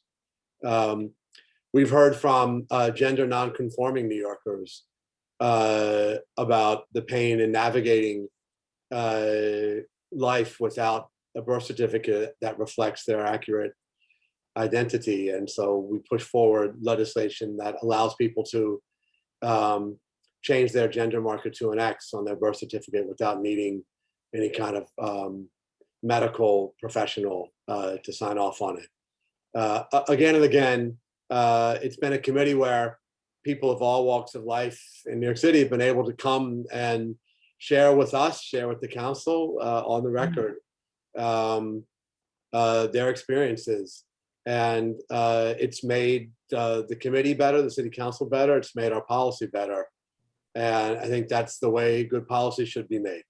Thank you so much, Mark. And Kim, can you tell us your thoughts, please? Yeah, I want to be specific because I think there are two things that I've done as part of my work this year during COVID that I think relate and answer your question nicely. One of them has to do with listening to our students in the school system. Our young people, our youth, are so ready to make the future that we need in our city to happen if we will only listen to them and let them participate. in decisions. In District 3, we started a program called Model CEC, which is sort of like Model United Nations, but for education-related policy issues. And it is through this group that I have learned how students think about and want to act on the changes that adults have refused to follow through. The second thing that I want to say is that the group that I'm a part of called Parents Supporting Parents New York, where we raised money, several, like $75,000 for hundreds of laptops for kids in Harlem, is another example of the type of leadership that I will choose to utilize as the next Manhattan Borough President. Thank you so much. The final question I've got for all of you is, and unfortunately, you will have 30 seconds to answer this question, but it's a very brief one. My question for you is, in light of all that you've shared with us today, just in one sentence or less, what's something you want the listeners and the voters who are watching to know about your commitment to racial justice as the next Manhattan Borough President? And because we ended with Kim, we will start with Kim on that one. So 30 seconds. Yay, 30 seconds. Listen, we need a nurse in every school, a full-time permanent nurse. We have hundreds of schools that do not have full-time health care because of the racist and sexist decision-making that persists at both the city and the state level. These three elected officials that we're running against that are in this race are part of the failed decision-making that have prevented kids, particularly in marginalized communities, from getting the health care that they need in our public schools. As Borough President, I will make sure that is reversed. Thank you so much, Kim. Mark, can you tell us again in a sentence or less, what's something you want all of the voters to know about your commitment to racial and social justice? You said a sentence or less, Dr. Annika? I did, yeah. Okay. I'm running for Borough President to help us come back from COVID. And I'm centering equity in that fight, whether the policy is health, economic justice, public safety, environmental issues, or public space. That's the way I've led and the way I'll lead as Borough President. Thank you so much, Mark. Elizabeth, we'd love to hear your thoughts. Sure. We need to invest and make sure we continue to invest in our CUNY system and make sure that we give our communities of color every opportunity. We have so many amazing CUNY schools that are based here in Manhattan. We need to invest in them, and whoever is Borough President, the two things that are going to be important to bringing the city back are going to be our education and our transit system. And I believe CUNY is one of the big ways to do that. Thank you. Thank you. Ben, can you tell us your thoughts, please? We have a choice about how we recover from this pandemic, whether the rich just get richer from the politicians that they employ with their campaign contributions, or we can have a borough president who's never taken their money, works for the voters, and will center everything they do on those of us who've been here, want to stay here, don't want to get forced out through a lens of racial justice. Thank you so much. I'm sorry. No, that was perfectly. You did it right on time. Okay, Brad, tell us your thoughts, please. Well, in terms of racial justice, and what I want the viewers to know is, look who's endorsed me. Just yesterday, I was endorsed by the Amsterdam News, the nation's oldest Black newspaper. I've been endorsed by former Borough President C. Virginia Fields, along with Democratic leader Keith Wright, Assemblywoman Inez Dickens, former Governor David Patterson, and former Controller Carl McCall. Thank you. And Lindsay, can you bring us home by letting us know again, one sentence or less, how you are committed to racial and social justice? Sure. I'm a career urban planner. I came into this field because the history of it and the resourcing of it is deeply racist. And the only way forward in this country, especially in this time, with police brutality, and finally the fruits of systemic racism in front of us, is to resource and undo all of that harm. And that's exactly what I'm going to do. That's fundamentally what this job is about. It's for an urban planner. And I think, you know, the endorsement I'm most excited by having is Shams, who I became very close with from the Upper West Side Open Hearts, the Lucerne And I want to be in community with people to be responsive to deep-seated issues of race and how we confront them and how we resource against them. Thank you so much. I appreciate all of you and your answers. I'm going to turn it back over to Matthew, who's got one final question for everyone. And he's muted. And now I can speak. As Dr. Annika noted, this will be the last question. Then we'll go back to Dr. Annika for some closing remarks and thank yous. But let's look at an issue that is emblematic of deep division at the hyper-local level. This year, the New York City Pride organizers have decided that they want to have a police-free Pride parade. We look back at all the progress has been made, but all the pain that brought that progress.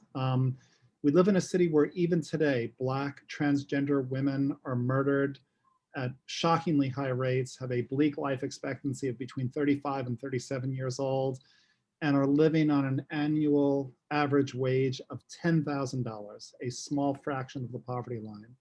We look back to Stonewall, where the first shot, and that is not meant as a bad pun, but was fired when Marsha P. Johnson, a Black transgender woman, threw the first shot glass or brick back at, frankly, violent, corrupt police officers who were persecuting the patrons of the Stonewall bar because they were targeting Black, trans, queer guests at the bar. And yet, as far as we've come, look at how this history even now repeats itself. Just last year, at the New York City Queer Liberation March for Black Lives and Against Police Brutality, the NYPD pepper sprayed and violently assaulted some marchers. So as far as we've come, we've clearly got a long way to go. And we're gonna ask you this, that was a long question, but it'll be a brief answer. Did the Pride organizers do the right thing in disinviting the gay police officers organizations from attending their events? And if so, if not, why? And we ended with Lindsay, so let's begin with Lindsay, please. Yes, they did the right thing. I had a friend who actually videotaped an assault and had asked me to share it last year, and it went viral. They did the right thing. Stonewall was a riot. We do not have the trust we need from our policing. And this is a very important step forward for people to feel a level of safety. And I fully support it. And Brad, please. Yes, obviously this is a deeply personal issue for me. I'm glad that many in our community are listening to the community leaders on this. And don't forget Marsha P. Johnson, yes, Sylvia Rivera, and so many other transgender women of color who launched this international human rights movement just a few blocks from where I live. And thank you for acknowledging that pain. Thank you for acknowledging the fact that the police played a role. We did get an apology from the police commissioner on Stonewall, but we have much more work to do. I think the decision by the Stonewall, the Heritage of Pride organizers, represents the complicated history that my community and in particular communities of color have with the NYPD. But it also shows us, as you suggest, how much more work we need to do. Thank you. Ben, your thoughts? As an ally, I support the organizers. You're absolutely right that we still have so much further to go. What happened to folks at the Liberation March was not an isolated incident. NYPD has been kettling Black Lives Matter protests. They've done it on the Upper East Side. I've been there for it. And we need to fundamentally change how policing works so that communities don't feel unsafe when police are there. And so I completely stand with the LGBTQIA+ community on this one. And Elizabeth, your thoughts, please. Sure, I appreciate everything Brad said. I think he has the most lived experience of any of us on stage tonight on this issue, and believe that there has been a strong history of really bad actors and things that have not been done well. I do think there's a future to chart ahead. And I do think we need to be doing everything we can to work with all of our partners, which includes members of the community and also members of the police department. And that's what whoever becomes the borough president needs to make sure they do in the future. Thanks. Thank you. Mark, please share with us your insights. Well, like Elizabeth, I really admire the eloquence with which Brad spoke about this issue. And I can only say that I know that there are intense, passionate, thoughtful, extremely difficult at times discussions underway now within the membership and leadership of Heritage of Pride. I salute and admire them for taking on these tough issues, long overdue confrontation with the legacy of racism impacting and within the LGBTQIA movement. And I don't think it's my place to second guess them. I support Heritage of Pride. I support their deliberative process, and I celebrate their willingness to have these tough conversations. Thank you, sir. And Ms. Kim, please bring this plane in for a landing. Thank you. I don't know that I can. I think it's landed. I'm just going to turn the lights off. I agree with Senator Hoylman and with my colleagues here, because I was an auxiliary police officer. I have walked and participated in parades as a auxiliary police officer. I do not understand the significance of police presence in peaceable parades in general. I think we need public safety, but we need a much more a much stronger sense of community in gatherings, particularly when it comes to this gathering. And as it is a step forward, I look forward to seeing how well it goes. And I very much agree with my colleagues in terms of their decision and their process. Thank you. Dr. Anika, some closing thoughts. All right, thank you. First, let me just say thank you to everyone who stayed the entire time with us, watching and listening. I really do hope that you got some incredible gems of information. The candidates have been generous enough to share their links and their information. We'll make sure that you have access to those. But I want to also say thank you to all of you for participating on our panel. We could not, of course, have had a forum unless you attended, and so we're so grateful that you were here. I want to give a huge shout out and thank you to my co-moderator, Matthew, now that I've learned his name, not Michael, Matthew Fenton, again, the editor of Broadsheet. And I want to also just take a moment to give a special thank you to BPC4BLM. They are an incredible organization, and they've not only put this together, but they really believe in what it is that they are talking about, and they are living it as best as they can. And so I want to give a bit of a name check to a few people. Mariama James, Roseanne Perry, Pat Gray, Jessica DeMolder, Christina Beal, Jessica Kusia, Katie Fenton, Kareem Fletcher, and Taylor Banning. Thank you for your efforts to just put this panel together, to be here tonight. We're so grateful for your hard work and your intentionality around this very important topic. Back over to you, Matthew.